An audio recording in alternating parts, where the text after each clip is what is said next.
Okay, welcome everyone to this evening seminar session, which is the 14th edition of the African Science Frontiers Initiatives Science Seminar Series. We have been carry on since the beginning of this year. So it's my pleasure to welcome you to today's very important, apt, and timely topic on the issue of leadership. We're not just speaking about leadership, we're speaking about leadership and science, linking those to Africa's development.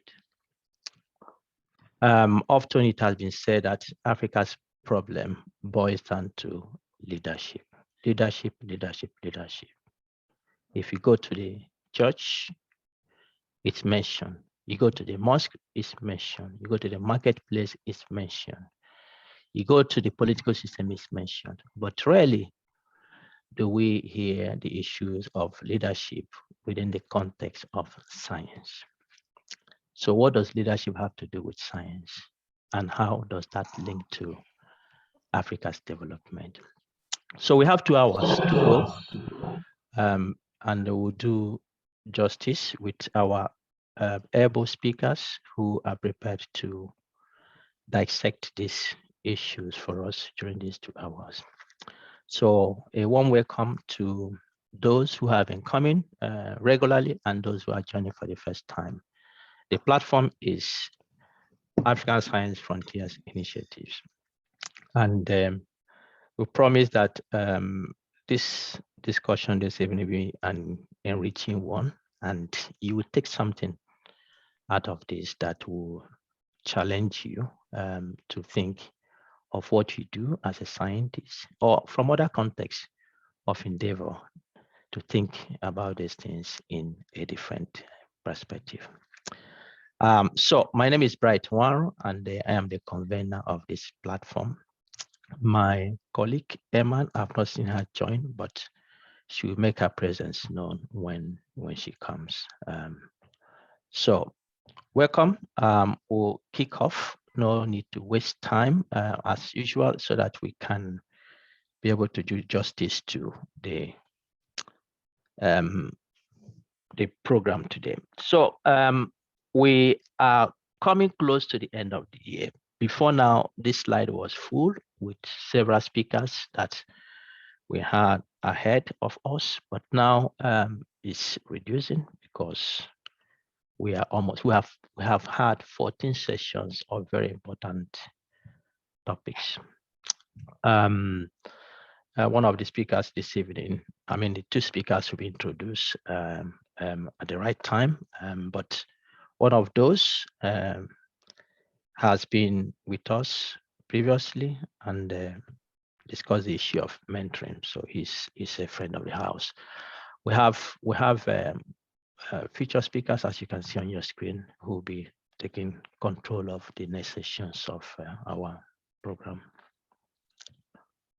All right, so please, our time is still 5 p.m. GMT, and we'll always keep to that. And there is a separate registration for each session of the seminar series. So please, when you get the announcement, do us a very big favor to register. As you can already see, when you join, you are muted, so that we can, because this is recorded, we can have a clear recording without much interruption of background noise. It's 2 hours I've promised. We will do our best as usual to respect that and send you home to start the new week with early time to bed. Okay, so use the chat box to introduce yourself. As we always request, introduce yourself, make your comments, use it to ask questions. We'll be collecting the questions during the program, and we'll present them to you at the end of the presentations by the speakers. All right. Okay, so this is the the moderator for this evening session, and she's by name Professor Rosemary Ogu. She's joining us from the OACT of Nigeria, Port Harcourt. She's a professor of obstetrics and gynecology based at the University of Port Harcourt, Rivers State, Nigeria. She's also a consultant obstetrician and gynecologist at the University of Port Harcourt Teaching Hospital. She's currently the national president-elect of the Medical Women's Association of Nigeria and the co-chair of the Medical Women's International Association and special interest group to the World Health Organization. She holds an MBBS with distinction from the University of Benin in Nigeria, an MSc in reproductive health from the World Bank Center of Excellence in Reproductive Health Innovation at the University of Benin as well. She's a fellow of the West African College of Surgeons, a fellow of the National Postgraduate Medical College of Nigeria. She has served as PI for several World Health Organization projects, won several grants for performing various of her projects. She's internationally published and renowned. Her papers very relevant to the local community, particularly in the areas of reproductive health, adolescent health, are published in high-profile medical journals, and she has been a guest presented in many national and international conferences. Professor Rosemary Ogu has special interests in the sexual, reproductive health, and non-communicable diseases. She collaborates with relevant government and non-governmental donors, agencies, multinationals, to help extend sensitization, awareness, screening, diagnostics, prevention, and increase in quality of care services for preventing and enhancing adolescent and maternal health. So this evening, we are privileged to have Professor Rosemary Ogu to moderate this session. She's one with special interest in these issues and one with interest in enhancing capacity of scientists across Africa.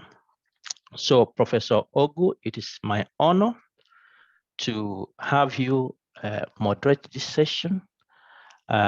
So the floor is yours. Thank you very much, Bright. It's a pleasure to be here. Welcome, everyone. Today, we're talking on leadership, science, and African development, dissecting the imperatives. And we have speakers to do this. Dr. Ike Neliaku, Fellow Nigerian Institute of Public Relations, Fellow African Public Relations Association, Fellow Institute of Chartered Mediators and Conciliators, Fellow Institute of Management Consultants, and Fellow Institute of Entrepreneurs Nigeria, is a consummate public relations practitioner, development administrator, real estate developer, and researcher. He's going to talk to us today. He's worked in the federal public service for over 20 years, holding key positions in federal ministries and the presidency at different times.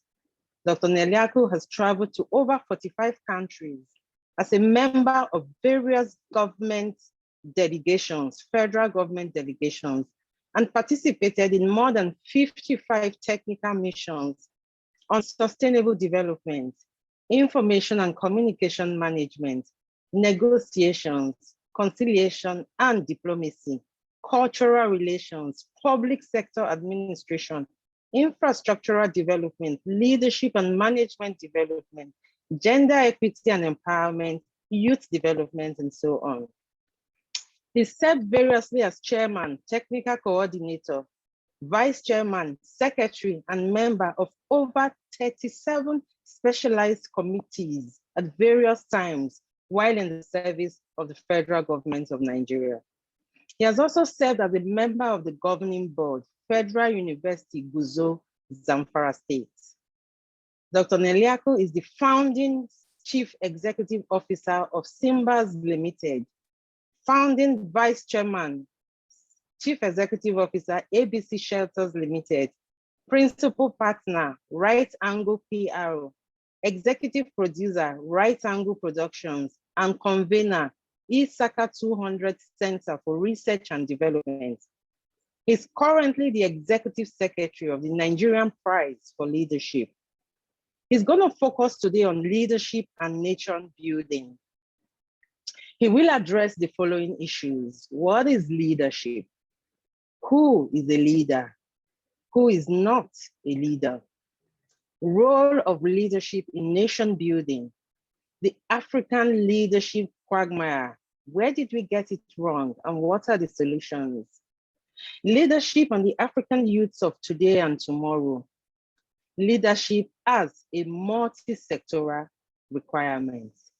Just stand by and you would listen to Dr. Neliaku. The second speaker for today's seminar is Dr. Daniel Kamanga. Daniel Kamanga is the founder and executive director of the African Leadership Transformation Foundation, with the vision to create 1 million leaders in 10 African countries in the next 10 years. Current leadership models provide insufficient access to the source of performance. And for this reason, Daniel is passionate about exploring new models of leadership that address Africa's failure in leadership. He has experience in Africa's private and development sectors, media, telecoms and finance, microfinance and agriculture. He was part of a US $21 million project funded by the Bill and Melinda Gates Foundation to bring together national research organizations from several African countries. He's also the co-editor of Biotechnology in Africa, Emergency, Initiatives, and the Future. His recent book is Make a Plan or Get Lost, Personal Planning for Your 20s. He's going to talk to us this evening on the problem of science leadership in Africa.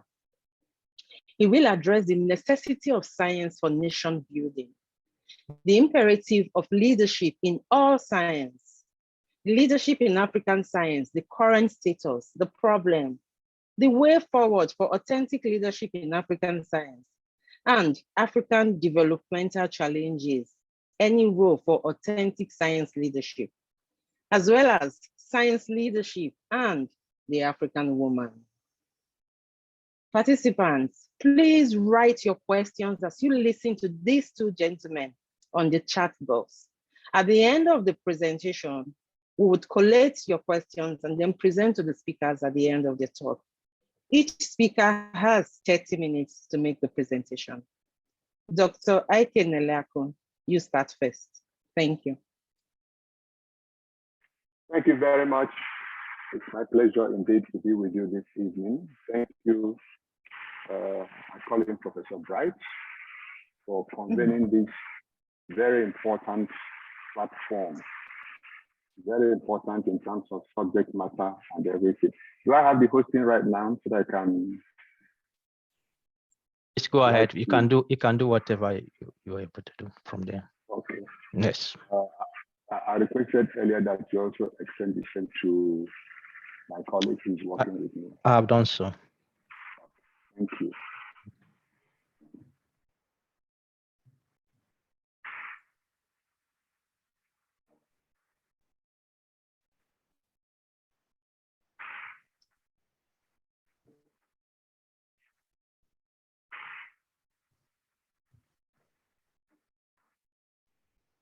Can you see my screen, please? Confirm.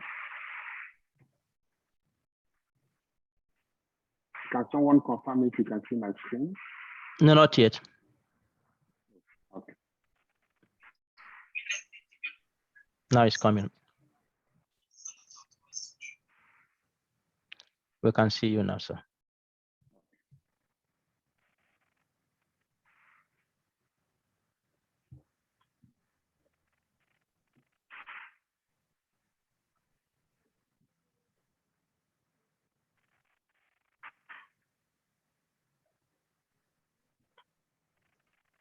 Okay. I guess you can see me, please. Great, we are seeing you. All right. Thank you very much. 30 minutes sounds so much, but actually, on the subject matter I've been asked to deal with, it's also tough. So please forgive me because I'll have to run through what has been prepared. My opening statement, I just want to thank you, which I have done. History has shown that every society is progressive, developed, and prosperous as its leadership. This is something that we have found out over a period of time. The progress of every society is anchored on the strength or weakness in terms of capacity and competence of its leaders. So as long as leadership question remains unresolved in society, or even in any situation, the challenges of human progress would also remain unresolved. These are some opening statements that we would like to make. Therefore, good leadership opens doors, while bad ones see the doors shut. Even when the doors had been opened before they came in, they will get it shut instead of leaving it open. Leaders will not just emerge. Most times we assume that leaders emerge. Leaders just happen. Leaders are raised and groomed through deliberate education, training, and mentoring. So for us, the beginning and end of our presentation would be that leadership is the key to progress and development, whether it is in the sciences, in any sector whatsoever. Take out leadership, then there is no progress and there is no development. So a guideline has been given to me, and I have tried as much as possible to access to it about what is leadership. There have been many perspectives, many dimensions, many definitions of leadership, many indeed, cutting across different sectors and so on.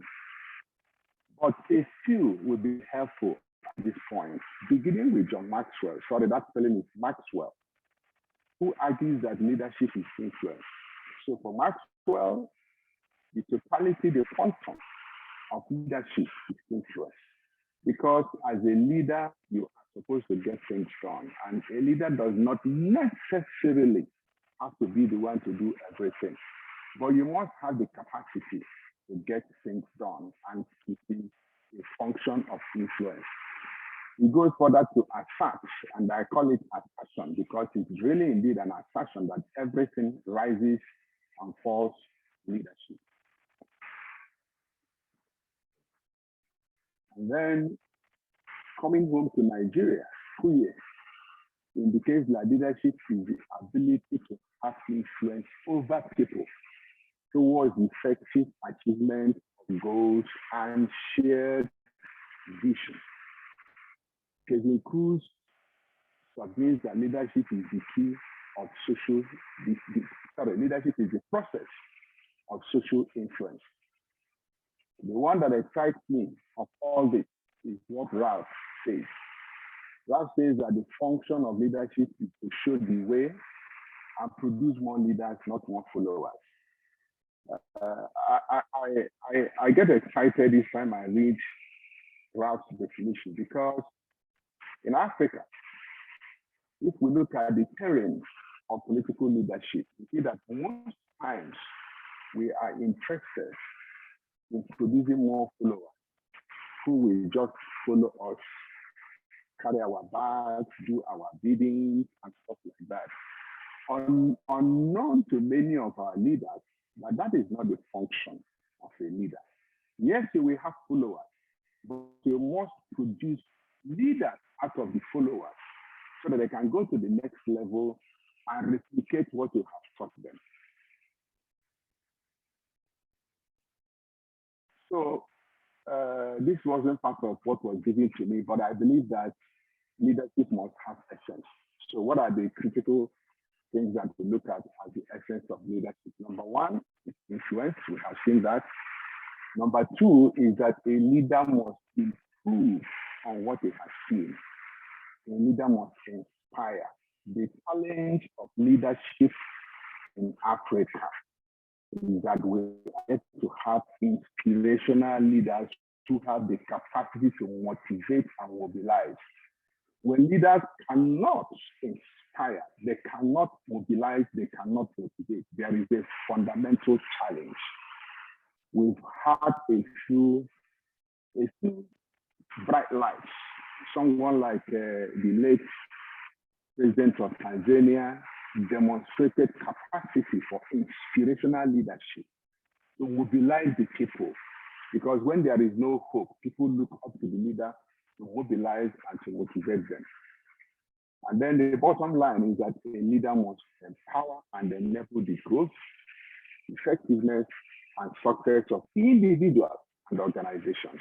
Individuals first, and then organizations, because it takes individuals to build organizations. We are on this platform probably as an organization, but you know, it is the individual element here that has given credibility to the organization. Next, so what stands out from all this? Number one, leadership carries influence to get things done. Number two, when influence is rightly or wrongly wielded or applied by leadership, society bears its consequences. Ask Nigeria. Leadership is not just about politics, it cuts across every facet of society. The family, business, community, spiritual, association, etc. And unfortunately for all of us, the area that has been so neglected is the area of showing leadership in the family. And because of the failure of leadership in the family, we see this manifest in the larger society. Because every society is product of, first and foremost, a family unit. And then from the family unit, you come into the community, and then you come into the larger society. So the failure to point at the challenge of leadership in the family has been one of the issues that has confronted leadership in Africa. This emphasizes why leadership is so fundamental.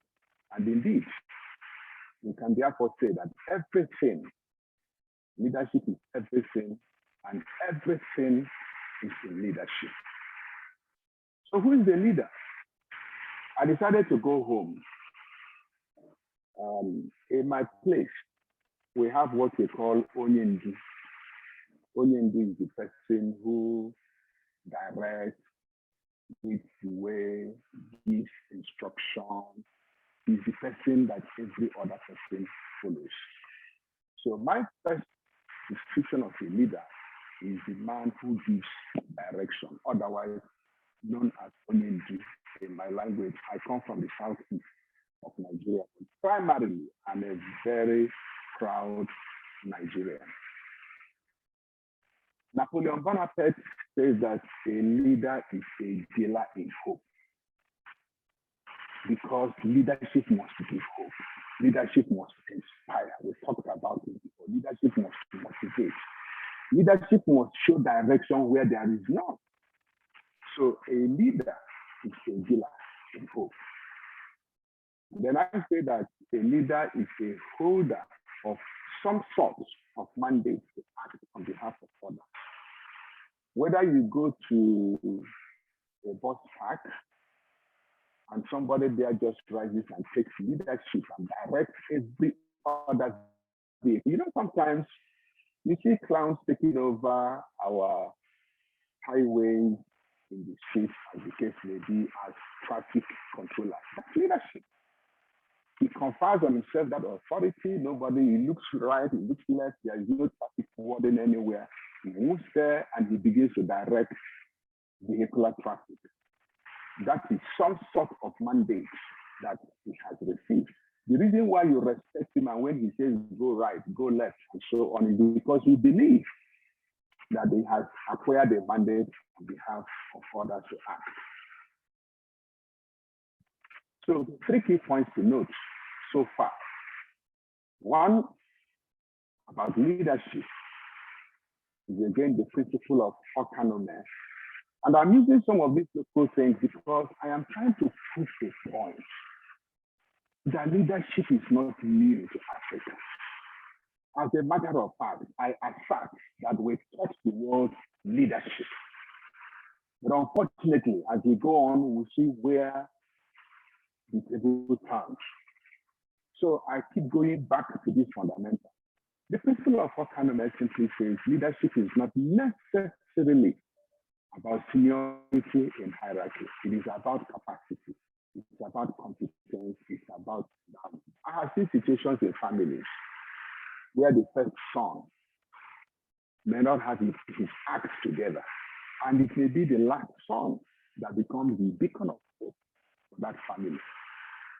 In as much as at the level of the family, it is expected that the first son should take leadership. But sometimes we have come to a situation where a young man who has done very well is given a responsibility of autonomy, which means the one who has shown more courage, who has shown more character, who has shown more competence, let him be the one to lead direction. The second,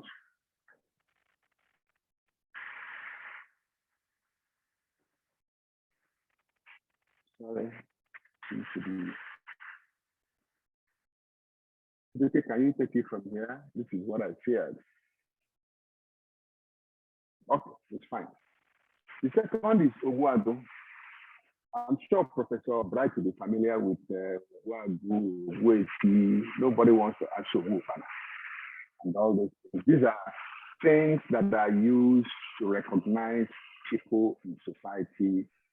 Titles. Oguago means the killer of lions. But you see, most times, these people that are named killers of lions never killed one. But it's a demonstration of their bravery in certain things that they have done in the past. So you now have somebody answering chief executive officer, chairman, and so on and so forth. These titles only confer on the bearer or bearers a platform to show leadership. But most times, unfortunately, some of us start and end at that level, whereas it is just a platform for you to now demonstrate leadership. It's a very important point to note. Next is Onyendo Abi Onyendo. We will see this later. Leadership is not managed. Most times we misconceive a leader to be a manager. We'll see this in further details. So, a leader is not a manager. Management is doing things right. Leadership is doing the right things, which therefore brings us to who is not a leader. It's one of the things that we are supposed to be discussing, who is not a leader. My first assertion is that a leader is not a manager. And we will see this subsequently. We won't have time to go into the details, unfortunately, but I hope that we'll just touch a few areas. So, the manager keeps his routine and maintains the status quo. The leader changes the routine and challenges the status quo. But he's challenging the status quo not as a rebel. He is doing so to add value to what has been given to him. A manager is so happy to maintain what has been given to him, keep it well. In the morning, he will sweep the house, make sure everything is done. But the leader comes and says, why should this be done? Why can't it be done differently? He challenges the status quo.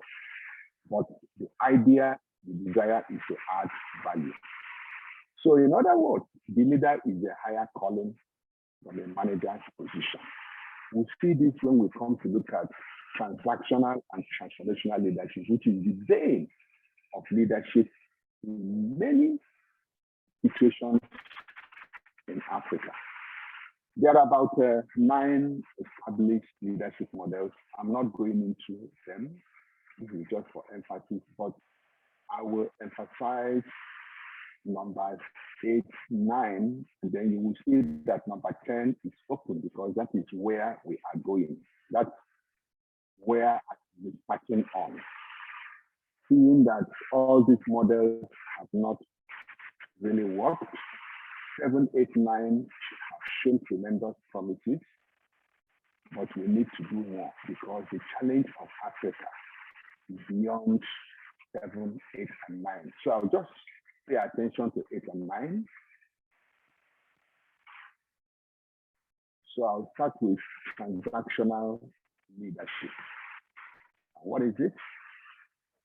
Many people call it management leadership style, and it focuses on the role of supervision, organization, and growth performance. These are the 3 essential elements. The manager supervises, he organizes, and he ensures that things are done, performed according to stated tasks. This leadership model is based on rewards and punishment. This model tends to promote greater efforts of individuals who do well, with inspiration anchored on individual competitive interests and desire for accomplishment rooted in reward. So it is driven by reward. So managers are driven by rewards. That's what looks like the bottom line. Therefore, this model of leadership is interest driven because it is reward driven. You negotiate and you anchor, and you mostly see how you can derive profit out of the negotiation. And this is the vein of leadership in Africa. Many of us who find ourselves in leadership positions are transactional leaders. Go and do this for me, I will do this for you. If you give me this project, I'll give you this percentage. If you do this, so there is always, and in some cases they call it incentive, but it is mere negotiation, willing and dealing.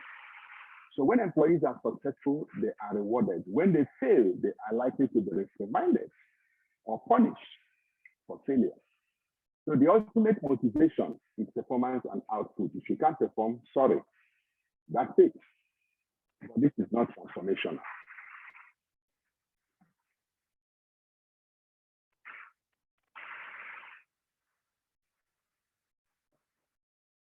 So we come to transformational leadership, which many call relationship model. Sometimes it varies with servant leader, but I prefer to retain it as transformational leadership because of what it does in the society. The focus is on the connections or bond formed between the leaders and the followers. So you see the departure immediately between the transformational leader and the transactional leader. There is a bond between the leader and the followers.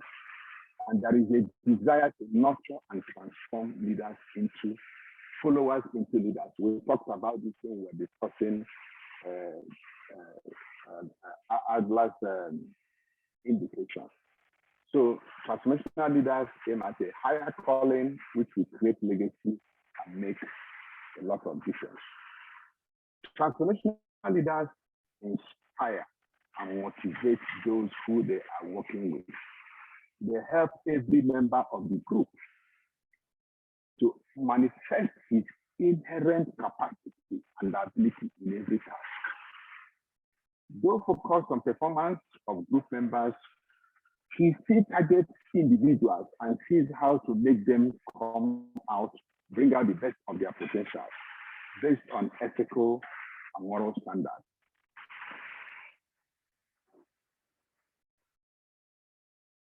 So we now look at the African leadership quagmire. We have looked at two dynamics here.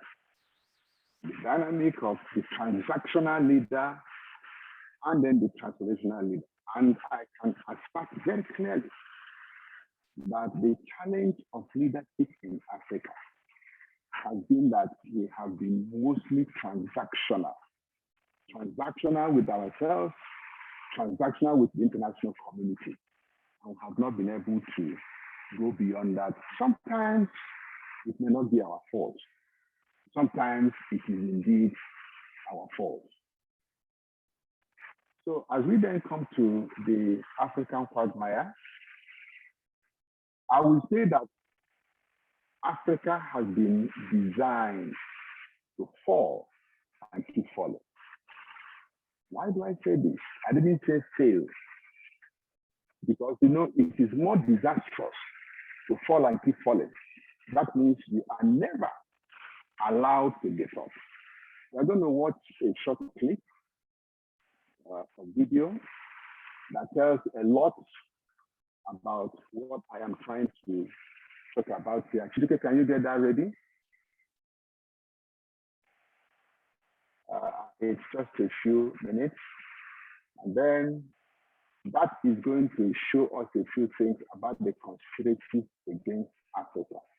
Sometimes when I listen to some of my colleagues say that we have gone through the process of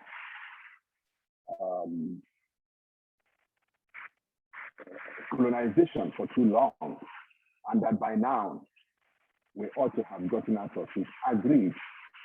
But you see, when the forces holding you are too strong for you, and they manipulate you, manipulate your leaders, manipulate your resources left, right, and center, you will discover that it will take another kind of leadership, which is number 10, eventually when we land, for us to demonstrate and show capacity to jump and lift that wall and become who God has called us to be. After we have looked at the conspiracy against Africa, we will look at briefly the template of the 7, which is a work that I tried to do here about 10 years, and it just came out. But I will take only one section of it, which is the section that I call conspiracy of international relations. That's the only conspiracy I'm going to deal with here. There are 7 of them that have kept Africa down, especially Nigeria, kept Nigeria down. But I'll take only one. That is the conspiracy of international relations. So can we have the video now? Okay, quickly. Just give you some charts and a couple of tables, just to paint a little bit of a picture that you already know. Okay, so what this presentation is fundamentally designed to say is this: Africa, historically, sub-Saharan Africa, has been fundamental to the global prosperity of the advanced countries. Okay, and Africa had a role to play. It has a role as a raw material producer.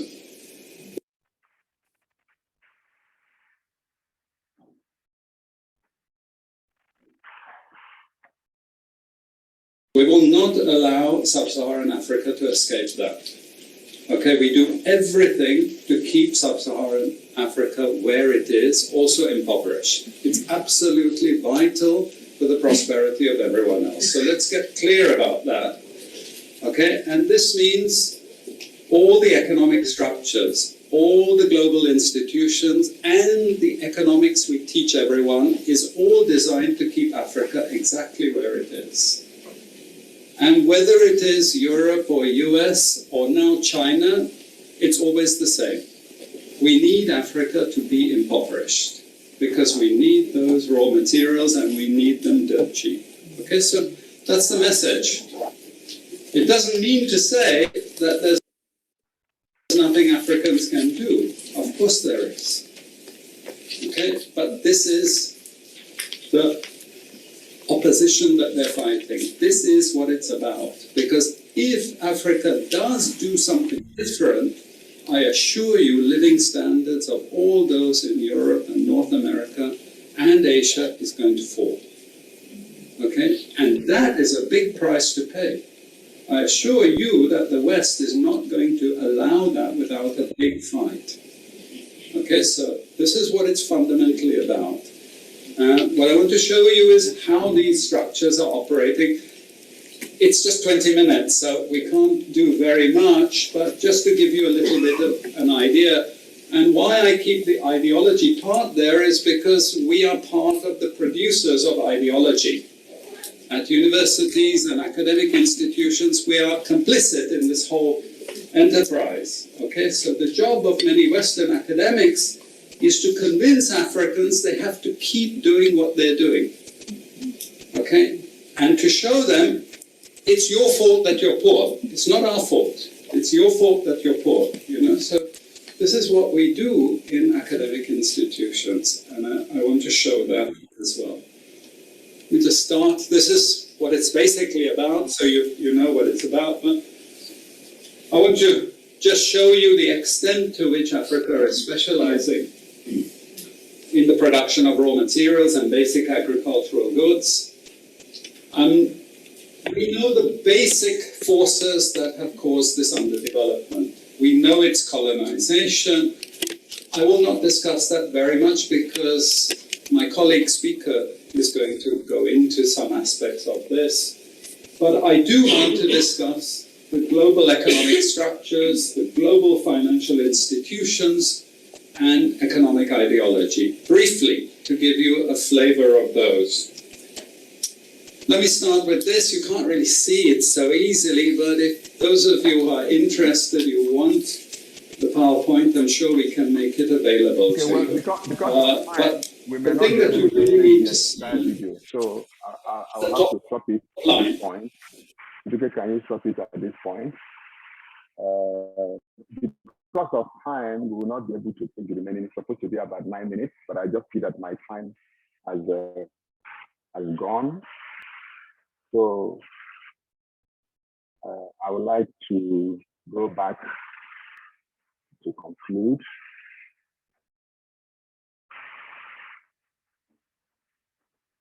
Okay, that means I have to go back and share my screen.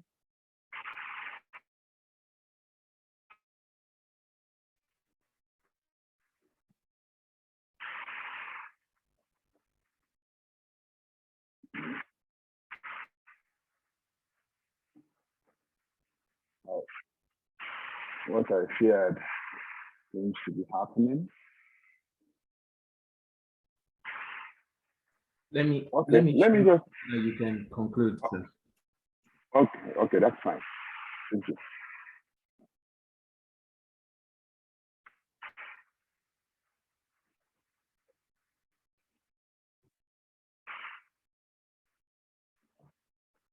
Okay. So while he's doing that, okay, well, I did say that Africa has been designed to fall and to keep falling.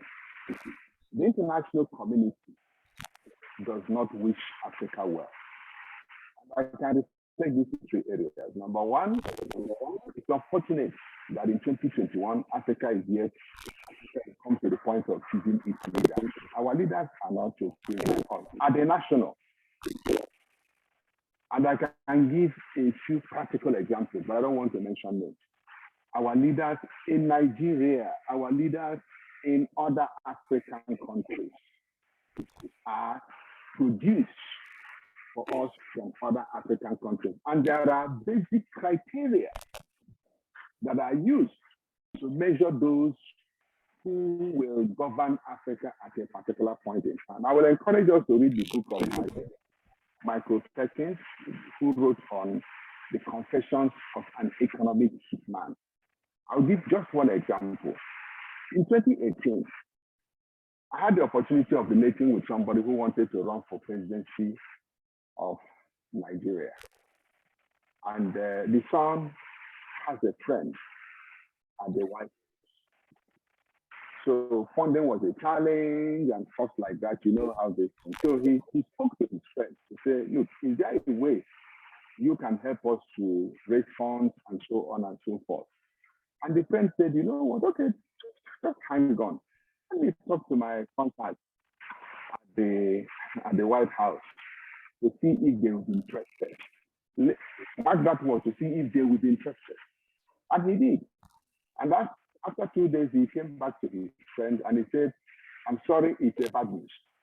And he said, why? He said, no, they don't want to touch your dad. And he said, why? He said, your dad is clean.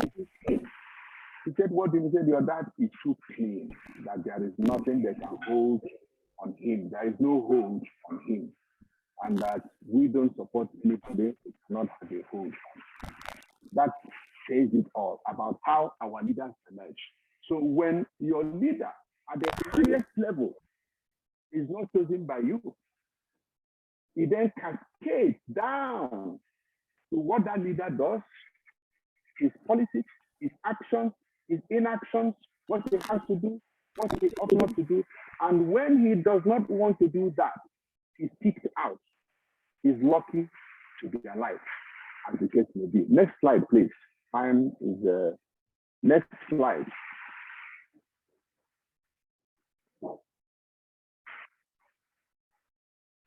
So we now land at this point. The hope of Africa is in her youth. That is the bottom line. The kind of training that we now have to give our youth, and that is what we started doing in the Nigerian Prize for Leadership. We discovered that recognizing leadership is not enough, but grooming leaders, consciously shaping them up is more important. We discovered in the few experiences we have had that many of the young people who go to school, who are taught leadership, are not really taught what the matters are. So you see that people are being produced as young people, as students, as leaders, to leave their country because their country has failed them, and to move on to other things in the society. So what we try to do today is to recognize that the power of Africa is in Africa. But we must now raise a new generation. We call them credible, in Africa down, and the time to tell them the truth has come. We must raise a war, but this war is not war of arms. It is war of the mind. These young ones are already excelling. They are doing so well in the area of fintech and several other areas. And we are now trying to build this generation. And it is one area that I would want to encourage everybody on this platform. We have to begin to rebuild the mindset of our young people to know that they have been designed, their continent has been designed to keep falling. But we are in a position to change it. How do we change it? We have to begin to understand that we cannot go far if we cannot feed ourselves. We cannot feed ourselves if we are made to know and to be given the kind of things that we have to grow over time.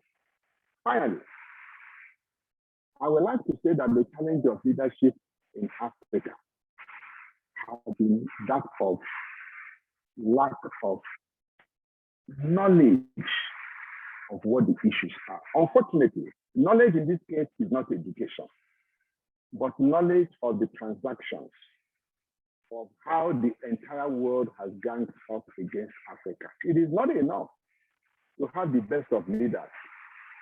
We have the best of leaders in some countries, but unfortunately, they are manipulated and designed to do certain things. In the first place, they hardly come in on their own right.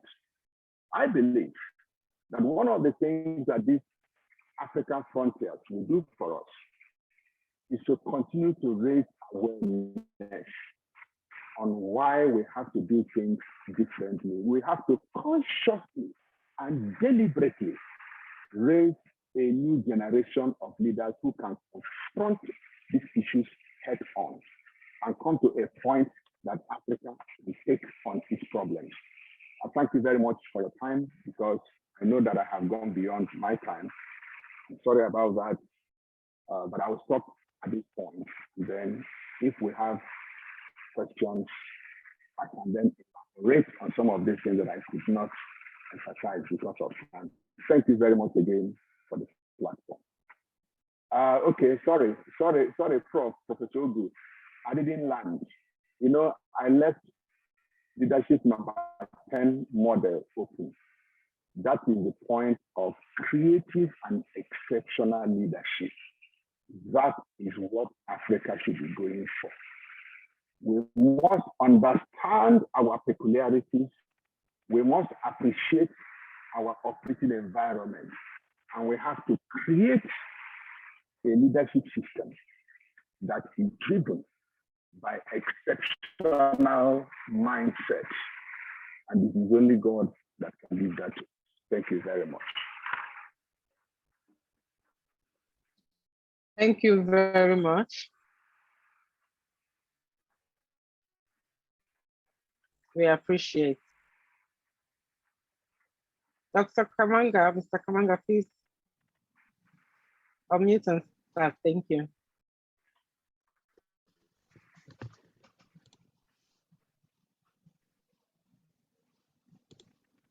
Good evening, everyone. As soon as I have my presentation, I will go ahead. And I just want to start by thanking Professor Nwaru for inviting me again. I think I've become a member of the family now. Maybe I need an honorary science doctorate. Thank you, we'll do Professor. so in due course. Thank you, Professor Ogu, our moderator, fellow Africans. I'm just excited to be back here discussing leadership, and I want to thank Professor Ike for doing all the heavy lifting for me. So it's going to be easier for me. I'm not going to all the definitions. I think he has done an excellent job. I want to start by sharing a little bit of a story. I was doing a course, and I had two doctors, a couple, a man and a woman, and this course was on the subject of meaning. And the doctors were exploring what they had observed, that patients who had worked out the meaning of life recovered faster. And so today I want to speak about the topic. I'm going to share what topic I'm going to speak about, but you all know my name. My name is Daniel Kamanga, and I am the founder and I think Chief Forgiveness Officer sounds very nice, and I think it gives away the topic that I want to give. So I am the founder of the Alt Foundation. Our vision is an Africa that works for everyone, and we see that where things are not working, leadership is to blame. And there are two issues on leadership when it is to blame. Either it is not working, it is functional, or it is missing altogether. So normally we go in and we look at how do we deal with dysfunctional leadership, or how do we establish leadership where things are not working. Let me give an example. A lot of African women have faced all kinds of serious challenges because of the COVID pandemic. We just held a course, a 5-week course. I think Dr. Nwaru is going to talk about this at the end again. And we were dealing with the issue of leadership, women leadership, and mental well-being. So leadership is very important to mental well-being. So our experience is that when we look at leadership, mainly we have to do the work of transforming leadership. And there's a way that we talk about transformation. So our goal is to have 1 million leaders in 10 African countries by 2050. And there are many definitions of leadership, but we like the definition of creating a future that would not happen unless it is created. Let me repeat that. You are creating a future that would not unless it's created. So scientists are very good at this. So you identify a problem and you create a future where there is no malaria. That's a created future. You have created it. So from where you are, you do your experiments, you do whatever you need to do to get to that created future. The reason I like this definition is because it means that everyone is a leader. Whether you are a single mother taking care of 3 children, you have a created future for those children. That is exercising leadership. So somebody can say, well, what about all the definitions that Ike has shared with us? Now, I want to say that, let me just go to this slide, which says, who is a leader? First of all, I want to say that there really isn't an agreement on who a leader is. Warren Bennis, who is regarded as one of the thought leaders and one of the experts in leadership, say that it's almost a cliche of leadership literature that there is a single definition of leadership. The fact that it's lacking, there is no definition of leadership. I was just going to go, I normally go to Google to see how many new books on leadership have been published. And Joseph Roost says that scholars do not know what it is they are studying, and the practitioners do not know what it is that they are doing. So leadership is a very untidy field. And I can imagine that scientists who are like you, who are used to very clear-cut issues, I wanna kind of disappoint you and tell you that leadership is really murky business. But there is hope in terms of what leadership is. So my assignment today is to look at the challenge of leadership, especially in science and research. And given the limited time, I have narrowed the topic to really discuss about leadership and forgiveness. I'll say that again, leadership and forgiveness.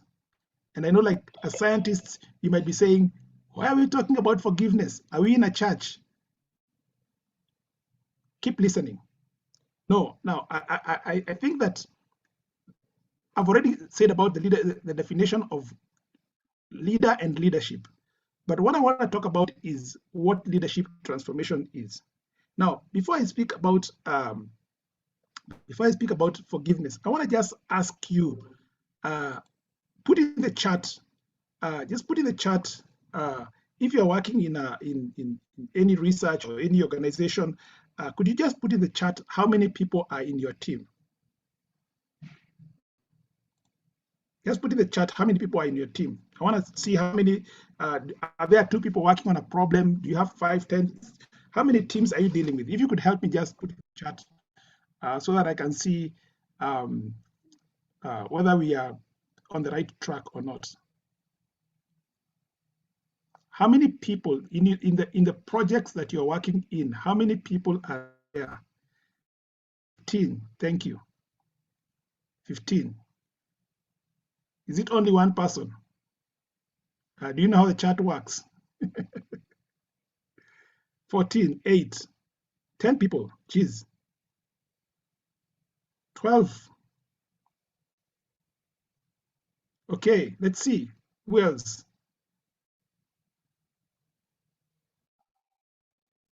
So I think 5. I think 5 is the smallest I've seen. Great, thank you very much. I think what the point I want to make is that we all work in teams. And when you talk about forgiveness, I want to say that forgiveness is not the stuff you only hear in church. Forgiveness is a factor of production.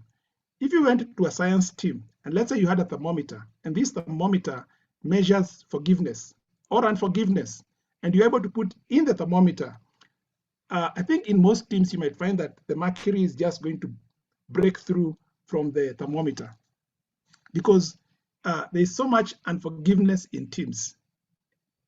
Am I right? Am I wrong? There's so much happening in teams. Now you can't tell me that is not affecting your personal productivity and the team productivity. And so if we don't distinguish the issues of forgiveness and unforgiveness, then we're not really dealing with the important issues of leadership. And so this is a topic of tremendous interest to me. So going right along, I want to go to this slide. So if I see when we talk about leadership transformation, whether it's a science leadership, people talk about transforming leadership, but the word transformation has really been misused, if I could put it that way. So when people talk about transformation, they talk about change, and change and transformation is different. You can transform a church, but what people are saying is they're changing certain things in the church. You can transform a curriculum, and people can also transform a wardrobe. So the idea of transformation or transforming leadership is normally thought to be change. Now, changing your life does nothing at all compared to transforming it. Now, we talk about African leadership transformation. Now, when you get transformed, you get to see as a possibility what, let me say that again. When you get transformed, you get to see as a possibility who you might be in that particular situation. So if you're a scientist and you're dealing with a problem, okay, if you're a scientist and you're dealing with a problem, and I'm working with you or mentoring you or coaching you. So what happens is that the problem you are dealing with cannot change. But if I work with you to a place where, let's say, your molecules change, so that problem is dealing with a different person, then we can say that that person has been transformed. So this is the work that we do with leaders, so that leaders go and show up in whatever challenges that they're dealing with. And those challenges they are surprised, if you can put it that way. The challenges are surprised that, wait a minute, this guy couldn't solve me before, but now this guy is confident of solving me. I don't know if you get where I'm going. So that's what we talk about transformation. So in leadership transformation, we get leaders to see the possibility of who they could really be. Now, and our training looks at how you can get leaders, whether in science or in business or in telecoms, to be unstuck. And that way they transform themselves as a space, a clearing of possibility for their teams and for whoever else is involved in that. That's the transformation we talk about. Now, the thing is that when you're talking about leadership, you're talking about creating a future. So leadership is about the present and the future. But anytime you're dealing with forgiveness, think about it. Forgiveness never happens in the present or the future. Forgiveness is a conversation of the past. So think about it. Now, here's leadership. You're thinking about the present and the future. And forgiveness or unforgiveness is about the past. How do you reconcile the two?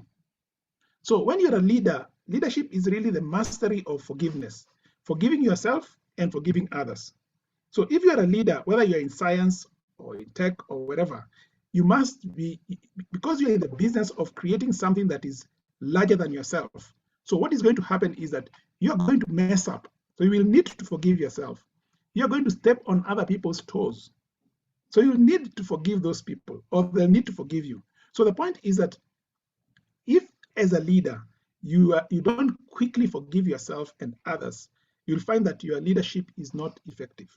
And that's why leadership and forgiveness are very, very important. Now, I would like to look at some areas on forgiveness or unforgiveness.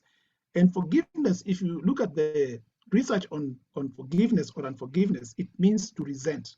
So you feel hurt or some indignation at something that somebody said or something that somebody did. You feel a sense of resentment.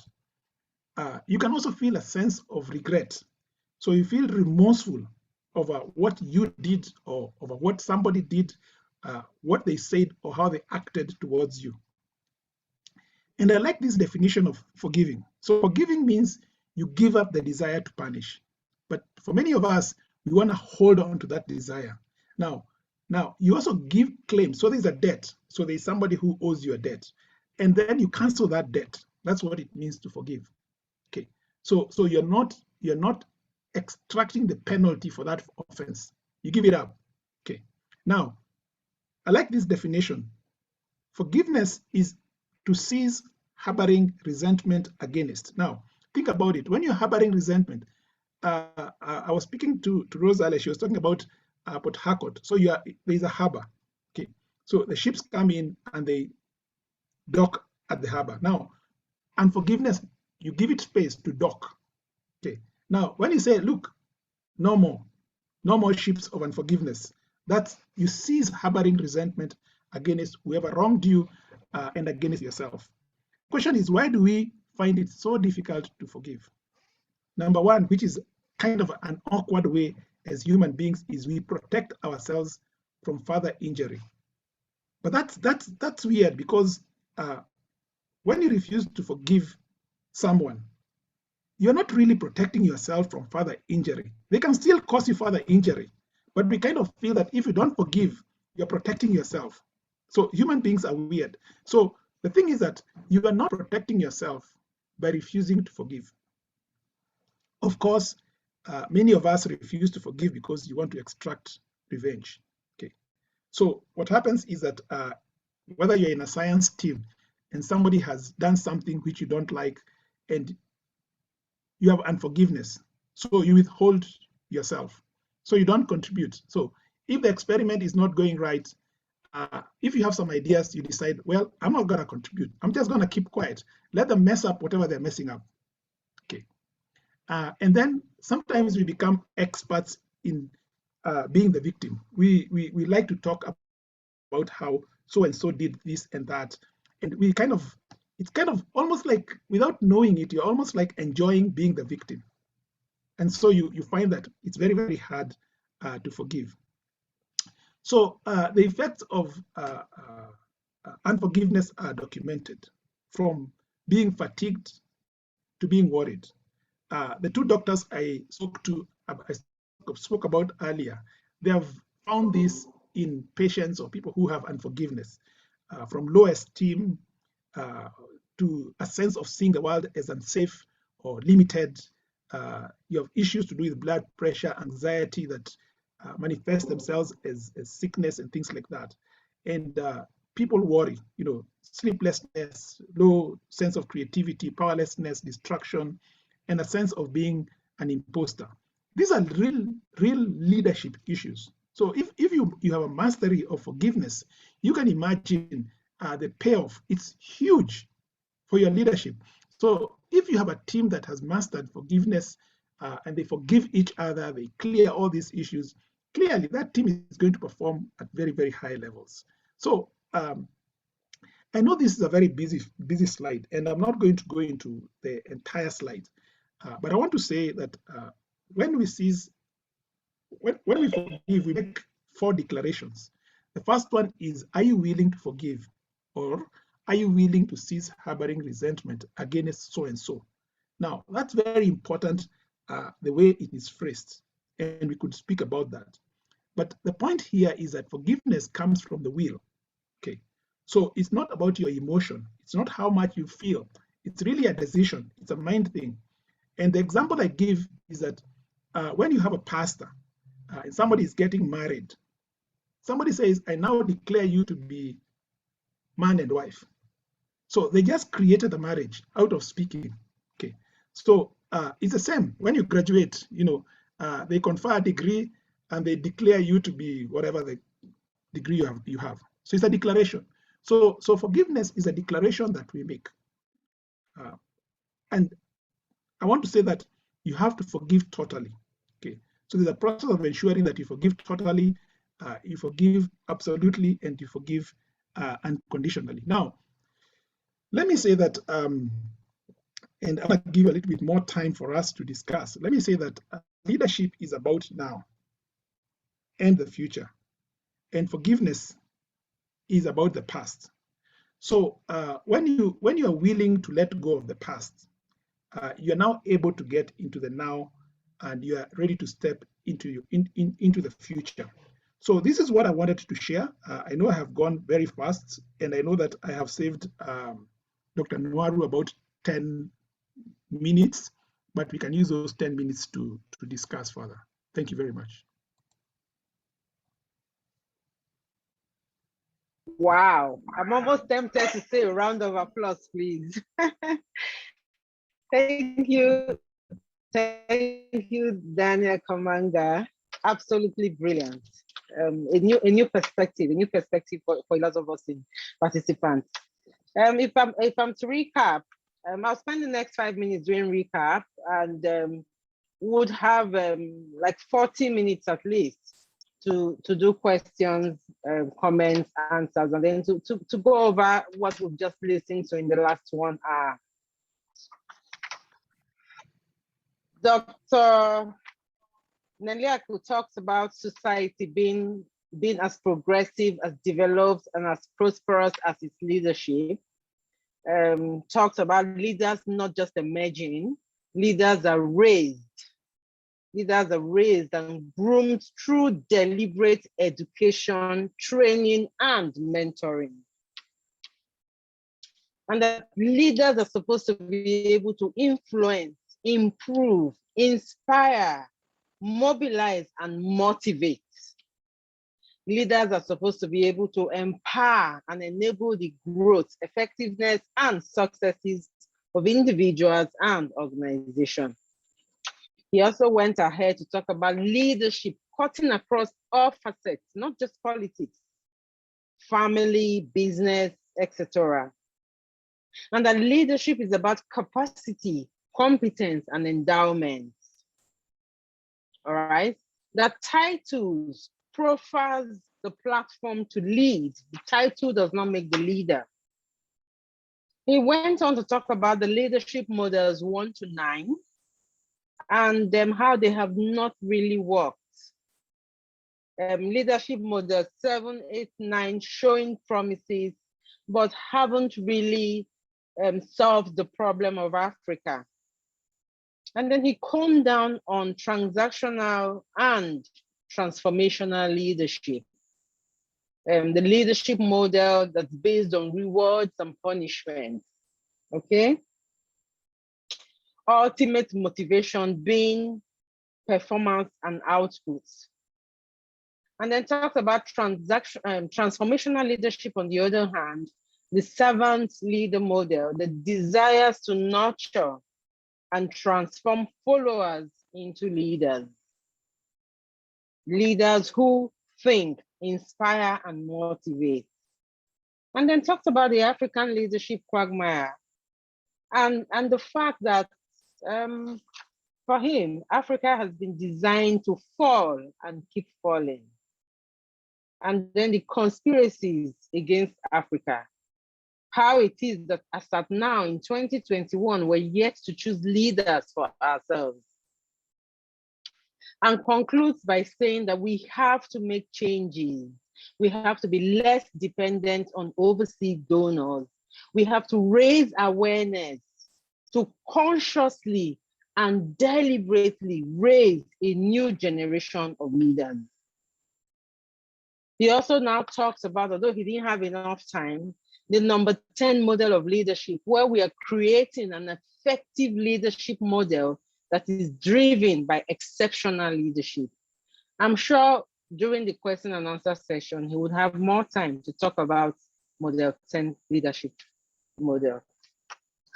Dr. Kamanga, on the other hand, went, for me, I would say went in a different direction and talks about an Africa that needs, the fact that we need an Africa that works for everyone. The fact that we have either missing leadership or dysfunctional leadership. Talks about the ALT mission, creating 1 million leaders in 10 African countries by 2050. And then really, for me, raised the bar when he talks about you can create a future. You can create the future that we want. And so as Africans, whatever it is that we want, we can create it. We have to consciously create the future that we want. Leadership is about creating a future that would not happen unless you create it. And so for him, he was looking at it in terms of leadership and forgiveness. Yes, forgiveness. Transformation is not change. Changing your life does nothing at all to transforming it. Transformed means getting to see as a possibility what or who you might really be. And so it talks about leadership as really being about the mastery of forgiveness, forgiving yourself, forgiving others. Noting that forgiveness is in the past. Leadership is in the present. Leadership is about now and the future. And to forgive is to give up the desire to punish, to cease harboring resentment. And he talks about the effects of forgiveness, the sense, seeing the world as unsafe, that anxiety, fatigue, worry, low creative energy. Really amazing. And so he asks us, do you have the will to forgive? Do you have the will to forgive totally, to forgive absolutely, to forgive unconditionally? We still have 40 minutes left. Ladies and gentlemen, let's talk, let's discuss, let's take questions and comments now. Dr. Bright Nwaru, over to you, please.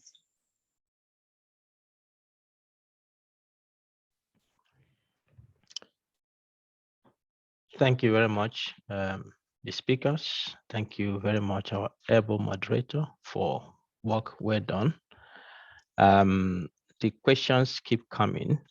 So I will start by sharing my screen so that moderator can read out the questions. And then I will, once the questions are read, I will stop sharing just to interrupt so that I can add other questions that are coming while we are discussing the ones that have been raised.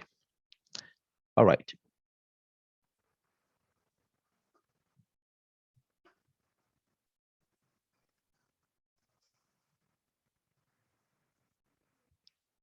Thank you. So waiting the first for the one, screen to start sharing. yeah, are you seeing it now? Not yet. This, okay. So the first one is a comment. Huh? Do you see it? Yes, I do. Should I read? Yes, please. It says the last comment by the presenter is the clincher of this presentation. I think this was when Dr. Ike was presenting. And he says, we cannot sit down to say that the bane of our problem is the Western world. They may be the precursor, but we are now really our own problem.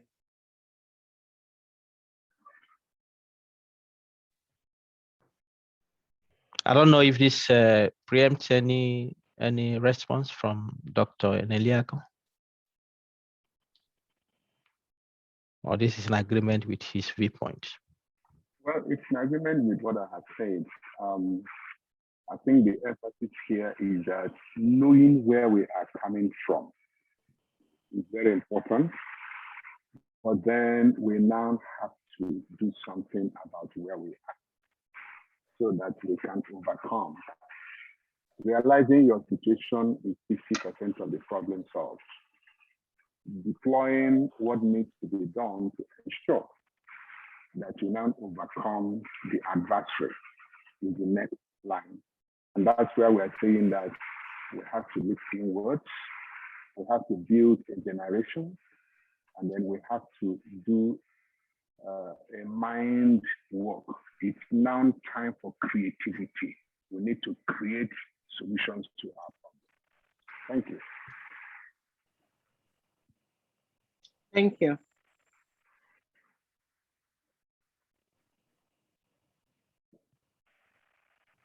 So this was Question one. Mm-hmm.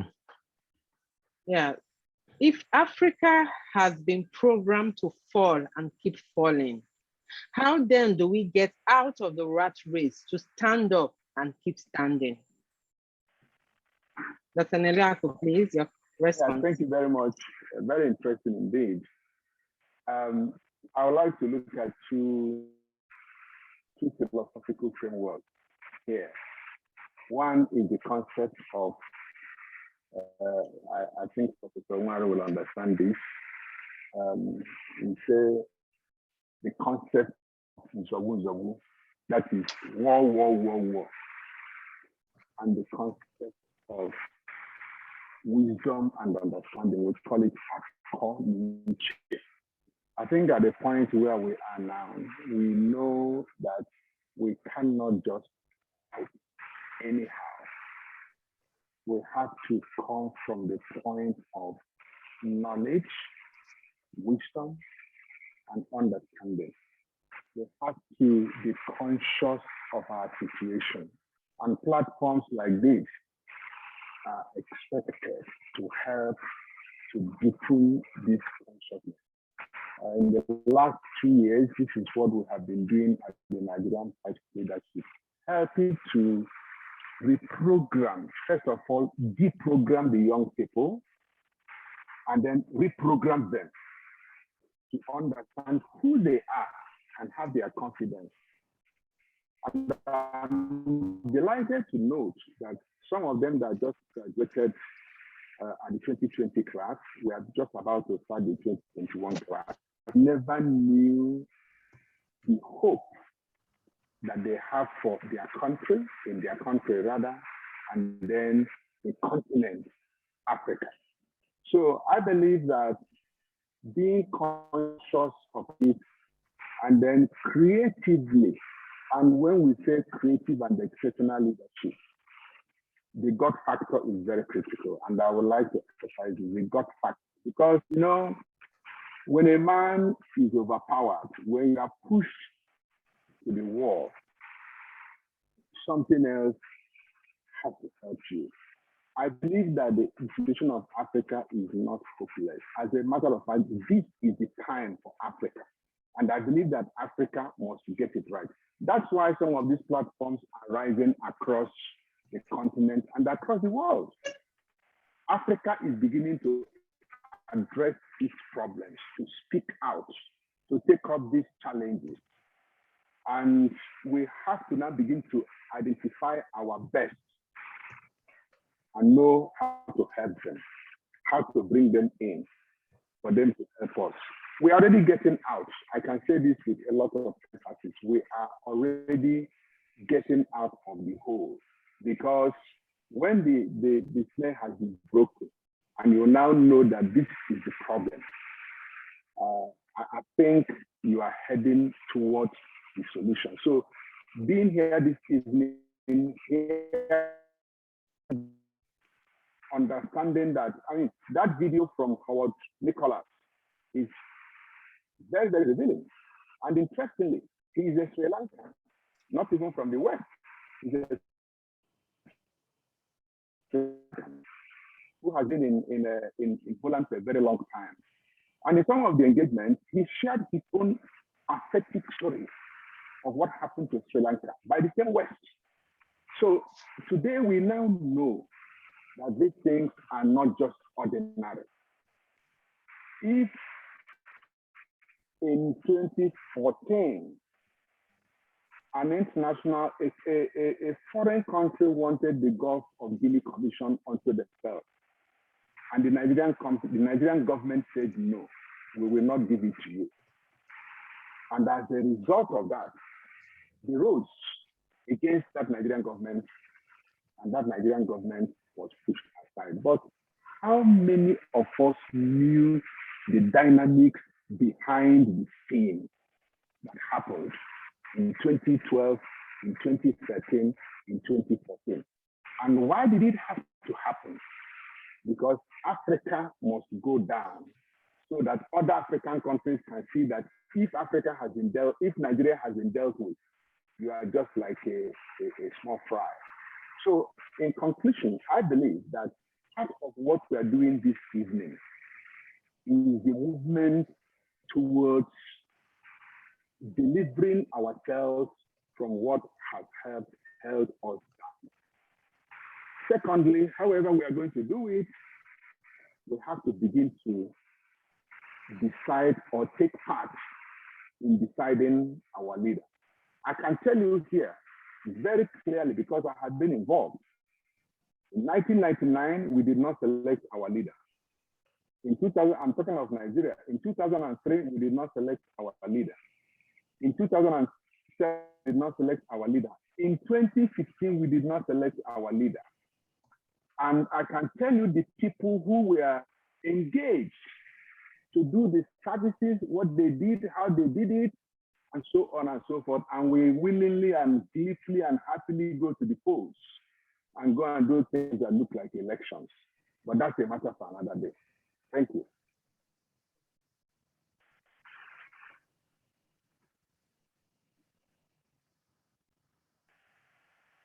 Thank you very much. Dr. Bright, please share your screen. Next question.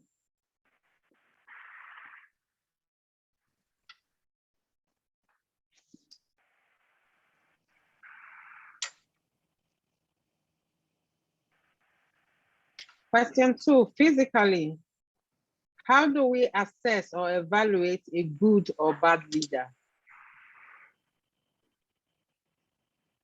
That's for whom? Is it for Daniel?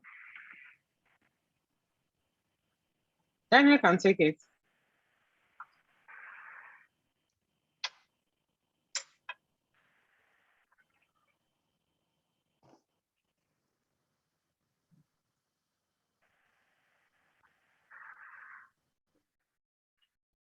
You need to unmute.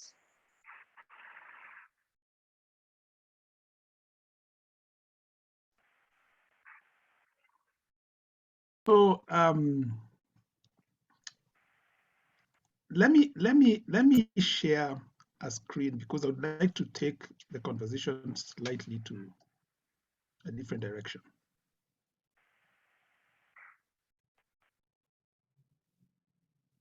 So if I can get the right to share.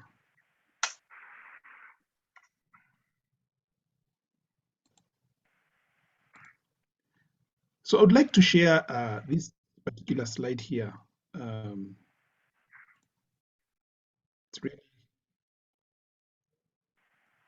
It was my last slide that I didn't share. And the reason why I want to share this slide is that I think that Africa faces huge challenges of leadership. And sometimes those challenges can be overwhelming. And I think that is the source of the question of how do we evaluate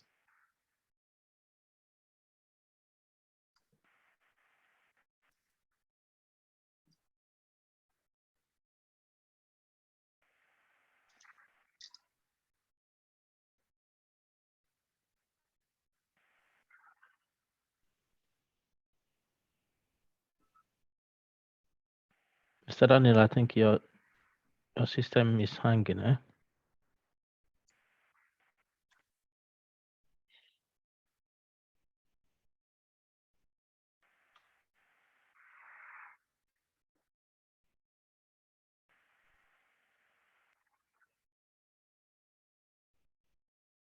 It's gone off. Okay. Dr. Neliaku, can you come in here? How do you evaluate good or bad leadership? Well, at the level of the Nigerian Prize for Leadership, we did something. We felt that there should be a scientific way to measure a good leader or a bad leader. So we set up a technical team led by the late Professor Oyebidapobe, the former Vice Chancellor of the University of Lagos. And they developed what we now call the 9 barometers for measuring leadership. Before now, we didn't have anything like that we can actually use to measure leadership in Nigeria particularly, and by extension in Africa. So we now have 9 barometers for measuring leadership. And the first, interestingly, is vision. Because we believe that leaders must have vision. If you don't have vision, you have no business in leadership.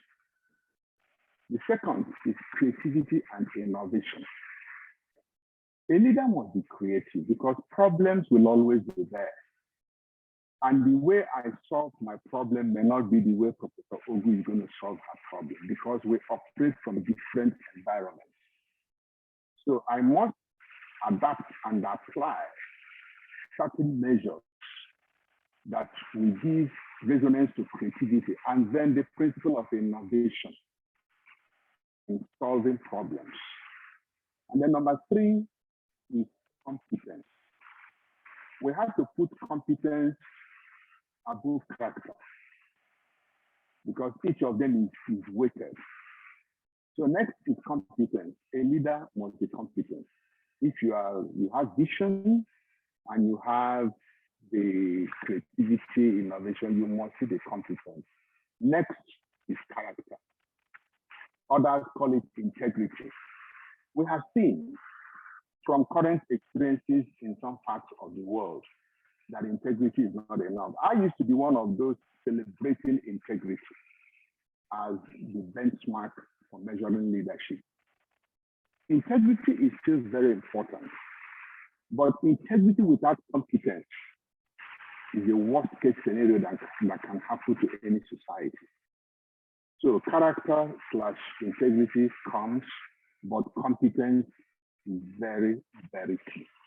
And then we now come to the last four, beginning with what we call derivatives, impact on society. A leader must make impact on the society. And this impact must be measurable. It's not just going to be by word of mouth. It must be such that can be held onto. Society must feel your impact. The people must feel what you have done, what you have added to them during your time, either as a political leader, as an organizational leader, as a community leader, as a church or mosque leader, and so on. There must be impact. Next is diversity and inclusion. In our environment, we are different people. Africa is diverse. Most countries of Africa are diversified. So I cannot take only people from my area. I cannot take people from my religion and say that I'm a good leader.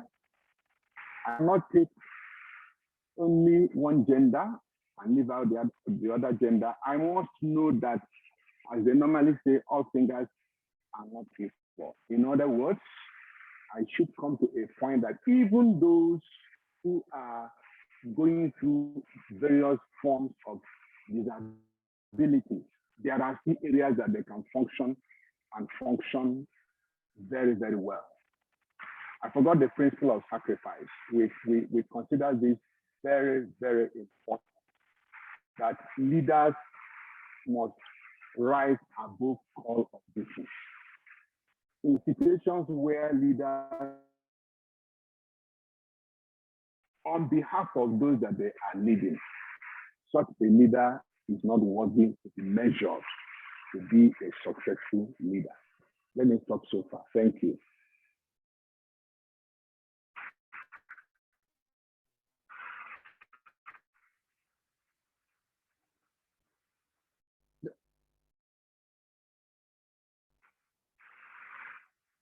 Question 3.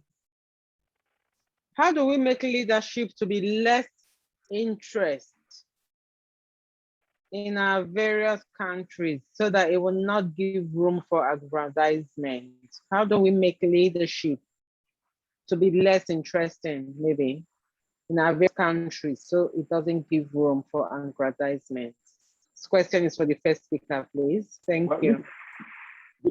Thank you very much. This is a very important question, but again, a very difficult one.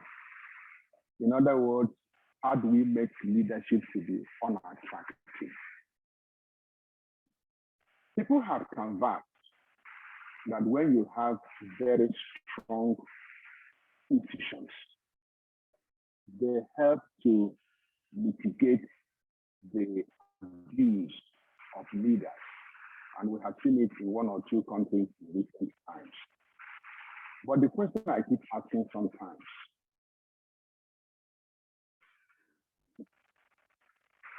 these institutions are still manned by human beings.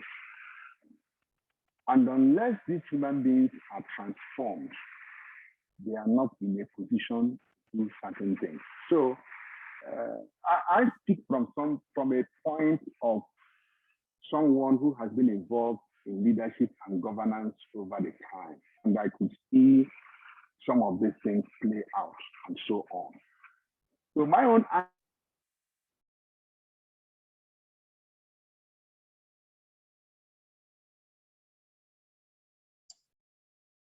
different from what others look at.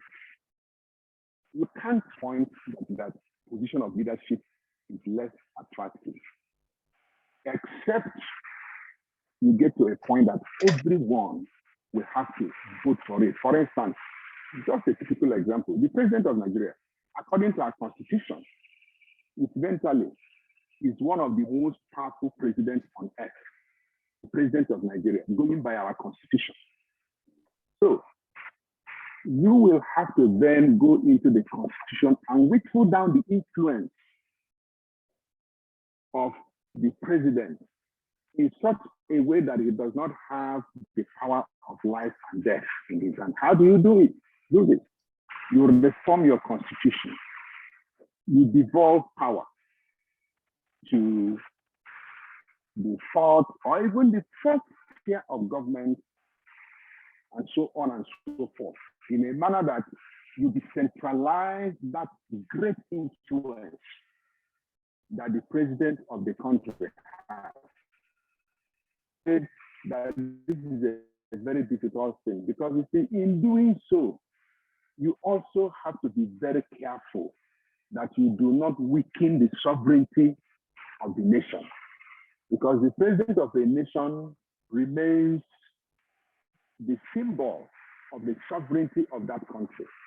So there's a way you will exercise all the power, then you make him a weak president, and then the regional champions who now become more powerful can take it right. That's why I said it's a difficult question. Institutions. But you see, when you have credible institutions and you have God-fearing people, that's why I keep saying that the God factor is critical. God-fearing people, it takes one person to change a nation. One, just one, that can come and say, first far, no further. And he defines and redefines the way things can be done in the nation. Strengthens institutions. Makes sure that those who man our institutions are men that are credibly committed, passionate, that you can't sell some things to them just like that. There are those that you can describe as men of unimpeachable that have been tested over time. He raises such a team, and within a short time, I can tell you, leadership is not as difficult as we make it to be. Because we have seen leaders who have shown tremendous light. Even in organizations, how come somebody goes to an organization that is dead? He picks it up, he transforms it, and then that organization comes back to life. Such people still exist. Again, let me stop here. I know that I overshot by 7 minutes in the first outing, so I'm trying to be very conscious of my wrong way. Thank you very much. We understand. And we hear institutions, very key. How does Africa break the circle? Question 4. How does Africa break the circle of conspiracies that has kept it bound? Well, like I said earlier, one is the consciousness of what we are doing today. Number 2 is for us to see how to raise Deliberately. good leaders deliberately. Good leaders deliberately. And it must be a deliberate action. What we are doing today, if we're expecting that it will bear fruit tomorrow, we'll be lying. But you see, we have started from somewhere. And we are now being conscious.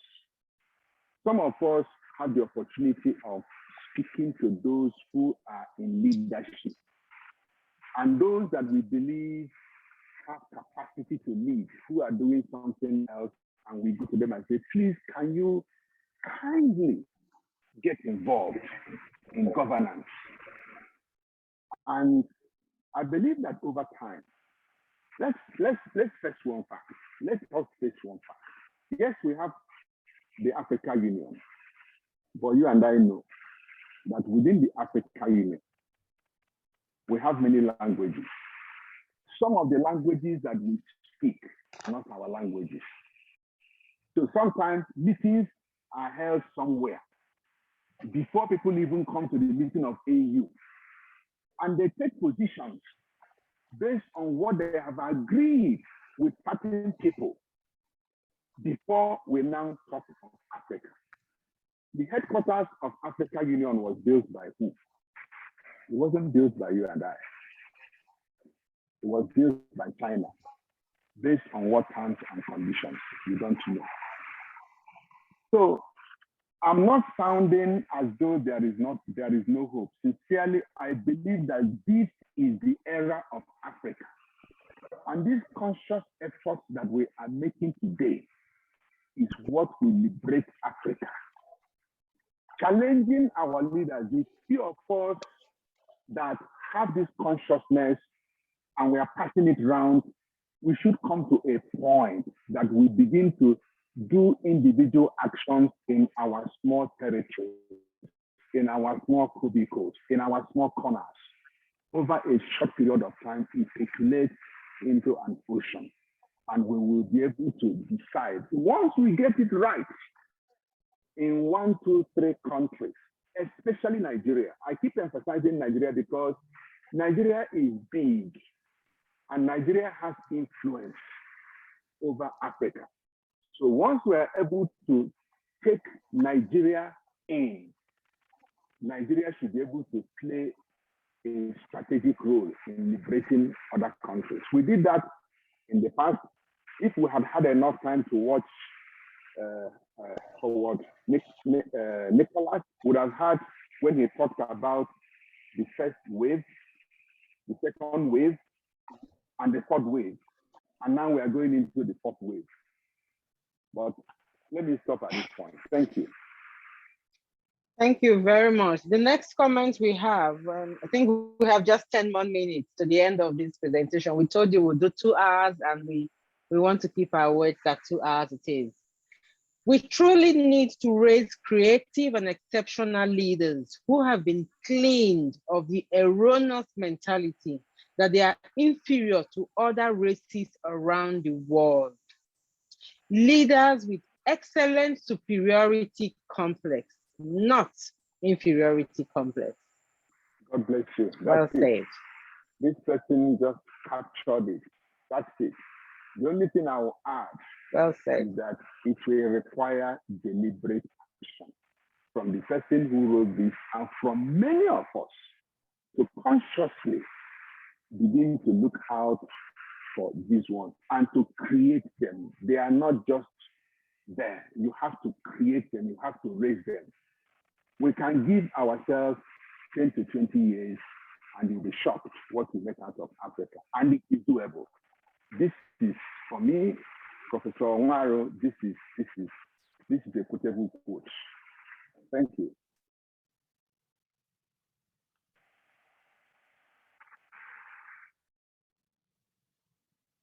Please, in the meantime, question 5, how do we help the current leadership who are practicing the transactional style of leadership? I'm asking this because we need to have an interim measure to help the current situation too. How do we help the current leadership who are practicing transactional style of leadership? Okay, is that for me or for Daniel? Now that Daniel is back. Daniel, let's have your views. Yes. So I would like to make a suggestion. When I was sharing, when the video went off, I was sharing the trimmed up strategy, and the trimmed up strategy. Yeah. Yes, the trimmed up strategy is a strategy of minimum effort to really cause massive change. You know, and I think that when we think about the issue of leadership in Africa, it can be overwhelming. It can, you know, just like, let me just go and sleep. You know, so I want to suggest what we normally offer is what we call the foundations of leadership. And I want to offer that these are the 4 measures of what a good leader should be. The first one is, because in the interest of time, the first one is integrity. There are many definitions of the word integrity, but we like to think of integrity as a person of their word.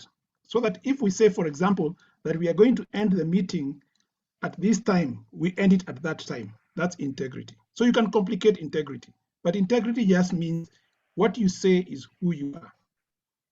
And once you can be able to get that, so if you're a political party and this is the promise that you made to a country, and in 2 years you have not created the jobs you said, you can come back to the people and say, you know what, this is what we promised, we can't be able to do it, can we renegotiate? We have never seen that in politics, but that's what integrity is. That's why companies that are successful, they promise this is what our product is going to be. And when the product is not like that, they recall it and they say, we are sorry, we have not met our word concerning that particular product. That's integrity. And we can have, we normally have a whole discussion of integrity. And I can tell you that there are papers that have been written where when a company brings in integrity in the business, the profits go up by multiples, sometimes even by 100%, sometimes more, when integrity is really distinguished. So if you distinguish integrity in your life, you will be a person that is sought after. You will be somebody people can rely on you. That's integrity. Now, the other one is slightly different, and it talks about authenticity. And authenticity, we all know it. What you see is what you get. And we don't want to belabor that. And we can also talk about it a lot. The fourth distinction that we have about good leaders is being, we call it being cause in matter. When you see there is a problem in society, you take a stand on that issue and you begin to take whatever action that you find fit. So it's you know, those of you who are Christians know the story of the Good Samaritan. So many times when we see a problem in society, people think, well, it's not my problem, so I'm not going to deal with it. So the point is that leadership is when you see a problem, don't wait for a leader from somewhere to come to do it. You do it. What can you do? What is the little thing that you can do? That's what Mother Teresa did. She said, if you are homeless, I may not take everybody off the streets, but I can take this one, and I can take this one, and I can take this one. And today she is held as very powerful spiritual leader or leader in the world, to the place where she went to State House and she was much sought after by everybody. The last one that I would like to say is that many times, many of us as Africans, we are only interested in our stomachs, in our families, in ourselves. But leadership is about doing something that is beyond you. As in Africa, is not something that is going to benefit me personally. It is something that is beyond what you're doing. So anytime you find leaders, when you look at the scope of what they're involved in, it ends to where they have a big mansion in their village and everybody is coming to say how great they are. That's not leadership. That's just something else. So leaders go beyond themselves. Now, when you take these 4 and you combine them in your life, that's what makes for great leadership. So that whatever you find to do, the challenges that are there, your self-expression is as a leader. So I think that's really what we need to do in Africa. And we can complicate it, but I think those 4 really make for great leadership. So thank you very much. I know that you need to do closing remarks. So thank you so much. Really appreciate it. Yeah. Okay, if I have Thank you. we We have this question 6. sorry, sir, we don't have time. We have 5 minutes more. Right. We have 2 more questions we need to take. Kleptocracy appears to be the root malady of leadership in Africa. How can today's altruistic leaders leverage technology to fight this cancer? It'd be nice to get answers to this. Thank you. Dr. Neliaku, you could take this. Okay. 2 minutes, please. Well, I'm glad to note that technology has become a very important aspect of our daily lives. And I would also want to note that 50% of those who are in leadership at subnational level are those that you could say are making room for leadership, for technology in leadership. I think one important aspect of what has happened is that across the continent, many of our leaders, even those who do not know, are now recognizing the fact that we need technology. So what do? Continue to mount advocacy that this goes, so that even those who do not know can be taught. And even if they cannot be taught, they can make room for those who have knowledge in that area to become part of the system and to become part of government. And it can happen. It's happening in many dimensions. Technology is solving a lot of problems, saving a lot of costs, and so on. So it is advocacy, it is creating awareness, and it is taking action where we can to ensure that we bring in those technology to help in pushing out some of the things that need to be dealt with effectively. Thank you. Thank you very much. And on the chat box, we have from Daniel Kamanga, one of the greatest contributions to technology is in election transparency and fighting corruption. So technology can actually help. It's an uphill struggle anyway. Those in past still resist and fight this. The last question that we have for today is there any sign of commitment to a new perspective from our current leadership? If not, how can we as individuals or small groups make a proper impact? Any of the speakers, please, 1 minute. Thank you. Okay. I'll just say 3 things so that I'll make room for Daniel.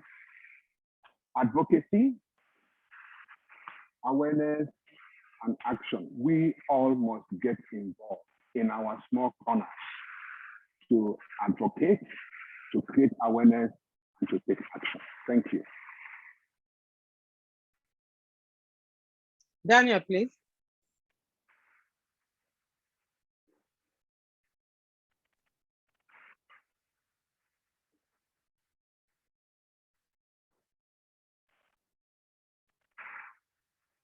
If Daniel is not coming, I will simply add that the current leadership we have across Africa, it is not entirely a bad story. There are some of them that are showing bright lights, and they only need to be encouraged by our words. Daniel is there. Oh, okay. Okay. So it's very simple. I think we've talked about if you're a person of integrity. I think we ought to really just get it to your personal level. Are you a person of integrity? Are you authentic? So we talk about corruption, we talk about all these things as Africans. Are you causing matter? Are you seeing things in your community and taking a stand for it? Are you doing something bigger than yourself? That's all that you need to do. If enough of us can do that, then we stop waiting for a leader to come from somewhere to do those things. And when you do them in your life, what happens is that you begin to emerge as a leader automatically. So if you're a person of integrity, you begin to act consistent with those 4 foundational factors. It will resolve a lot of things. Thank you very much. Thank you very much, sir. Speakers, Bright, over to you. It's been a wonderful evening. Well done, everyone. Thank you very much. our able moderator, Professor Rosemary Ogu, for taking the bull by the horn to carry us through this challenging topic, which affects all of us. Was great to see Dr. Neliaku taking it from the family circle. And that is where it starts. Before we can even begin to talk about national transformation. So thank you for steering the wheel here. And thank you to the speakers, Dr. Neliaku and Mr. Daniel Kamanga, for the insight this evening. Time will not allow us because this is a burning issue. But I think we have just made introduction from what I have seen, because many of us who are here are within the arena of science.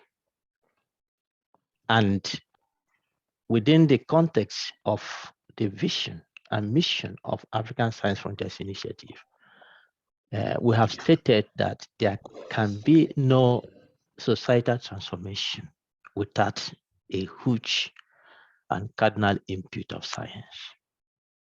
And so I think we need you to come back sometime to now contextualize this, and so that we can look at the science of Africa. What is the impediment of leadership in this context in order to move us forward? But we are grateful for the insight you have provided this evening, and we'll be taking it forward from here. This is 14th edition of the Science Seminar Series. The next 15th edition will be coming on the 14th of November, and that will be on African women in science, success blueprint. We are presenting to you two able speakers, one young African woman and one more established African woman. We want to hear their story. What has been their struggles, their challenges, their successes, their motivation to make the strides they have made. I think any woman who is attached to this movement should not miss this, and bring your fellow women to the next session. And of course, the men, you need to be there to give support and hear how our African women are faring in terms of contributing their quota in the progress of science and development in Africa. So watch out for the advert, and we'll send it out calling for registration. So thank you, everyone. The last thing I want to show was what Mr. Daniel Kamanga mentioned regarding his African Leadership Transformation Foundation. They have conducted the first edition of the African Women Leadership and Mental Wellbeing course. And here he indicates that attracted almost 300 women from over 20 African countries who took part, and they have now opened registration for the second course on the same topic. There is a website there, artfoundation.africa/mental wellness/. So please, you can take a picture of that and you go there. It says 50% full already. Please register and see how you can take part in these things, because it helps us to really contextualize our problems and to find solution to those problems. So I will stop here, thanking everyone for taking part in this. And please, let's watch out for the next edition on the 14th of November. Thank you, Professor Ogu. Thank you, Dr. Neliaku, and thank you, Mr. Kamanga. And thank you, everyone. Now you can share your video. Unfortunately, Eman, who likes to take picture, is not here today, so I will let you go.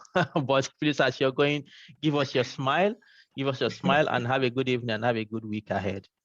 Thank you, Bright. Thank All you right, all. bye, Thank you, everyone. everybody. Thank you, Daniel. Rosemary. Thank Bless you, you. Professor D. Thank you, Bright. Thank Okay, you, Everyone. bye. Okay. Thanks Thank you. for Thank you very much. joining. Thank you, Charles. Medical Thank you, women, thank Chinwe. you. I see you. Thank you, everybody. Thank you. Thank Okay, you. bye-bye. Thank you. Thank you. Thank you. Bye. Thank you. Bye-bye. Bye. Bye.